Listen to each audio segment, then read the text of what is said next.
பசுமைச்சாரல் சேனலுக்காக அனைவருக்கும் அன்பு வணக்கம் கூறிக்கொள்வது உங்கள் நண்பன் உதயகுமார். 1914ஆம் ஆண்டு பஞ்சாப் மாநிலத்தில் அமிர்தசரஸ் என்னும் இடத்தில் ஒரு குழந்தை அவதரிக்கிறது. அந்த குழந்தைக்கு அன்று ஷாம் மானக்ஷா என்று பெயர் சூட்டுகிறார்கள்.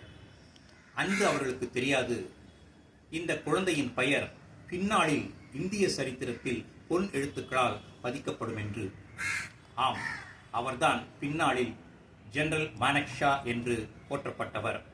அவரை பற்றிய சில அரிய தகவல்களை இங்கே தெரிந்து கொள்வோம். 1934 2008 வரை இவரது சேவை இருந்திருக்கிறது.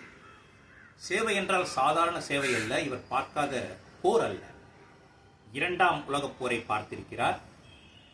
பின்பு 1947 இந்தியா பாகிஸ்தான் பிரிவினையின் போது முகமது அலி ஜின்னா இவரை பாகிஸ்தானிலே தங்க வேண்டும் என்று கோரிக்கை வைக்கிறார். ஆனால் அந்த கோரிக்கையை இவர் ஏற்கவில்லை. இந்தியாவிலேயே இருந்து விடுகிறார். அதன் பின்பு 1965 சீனா இந்திய போர் நடக்கிறது. அதிலும் வென்றெடுக்கிறார். அதன் பிறகு 1971 இந்தியா பாகிஸ்தான் போர் நடக்கிறது. அந்த போரை வெகு சுலபமாக பாகிஸ்தானை இவர் மண்டியிடச் செய்கிறார். அதன் பிறகுதான் வங்கதேசம் பிறக்கிறது. வங்கதேசம் உருவாக பெரும் காரணமாக இருந்தவர் ஜெனரல் மானக்ஷா. அதன் பிறகு இவருக்கு பத்மபூஷன், பத்ம விபூஷன் என்ற பட்டமெல்லாம் தேடி வருகிறது. 2வது ஃபீல்ட் மார்ஷல் என்ற அந்தஸ்தையும் இவர் பெறுகிறார். இப்படி போர்கள் பலவற்றில் இவர் பங்கேற்றிருக்கிறார். மிகவும் தைரியமுள்ள ஒரு மனிதர் என்றே சொல்லலாம். இரும்பு மனிதர் என்றே சொல்லலாம். ஏனென்றால் ஒரு முறை போரில் இவருக்கு குண்டடிப்படுகிறது. தோட்டாக்கள் உள்ளே பாய்ந்து விடுகின்றது. கிட்டத்தட்ட மருத்துவமனைக்கு சென்ற பிறகு மருத்துவர்கள் சொல்கிறார்கள் இவர் பிழைப்பது கடினம் என்று. அவர்களை பார்த்து இவர் ஒரு புன்னகை புரிகிறார். பிறகு மருத்துவர்கள் என்ன செய்கிறார்கள் என்றால் அந்த புன்னகைக்காகவே இவருக்கு சிகிச்சை அளிக்கிறார்கள். சாதாரண சிகிச்சை அல்ல. என்ன சிகிச்சை என்று நீங்கள் கேட்டால் உடம்பு நமக்கு புல்லரிக்கும். இவரது நுரையீரல், கல்லீரல், சிறுநீரகம் இந்த 3 பாகங்களில் இருந்தும் தோட்டாக்களை எடுத்திருக்கிறார்கள். கேட்கும் போதே நமக்கு புல்லரிக்கிறது.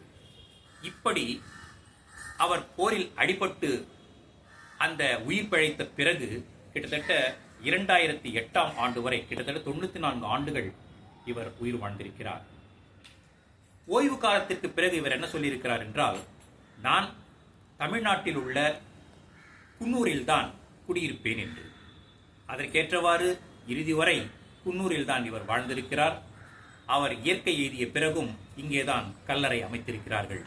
இப்படிப்பட்ட மா மனிதர் இந்திய சரித்திரத்திலேயே பொன் எழுத்துக்களால் பதிக்கப்பட்டிருக்கும் பெயர் கொண்டவர் பற்றி இந்த தகவலை உங்களோடு பகிர்ந்து கொண்ட பிறகு ஒளிப்பதிவாளர் ஆஷாவுடன் விடைபெறுகிறேன்.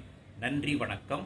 அதேபோல் இந்த நிகழ்ச்சியை உங்களுக்கு வழங்கிக் கொண்டிருப்பவர்கள் பில்லா ஹேர் ஸ்டைலிஸ்ட், ஆவடி பசுமை பூங்காவின் பிரதான வாயிலே எதிரே உள்ளது. மீண்டும் மற்றொரு பதிவில் சந்திப்போம். வணக்கம்.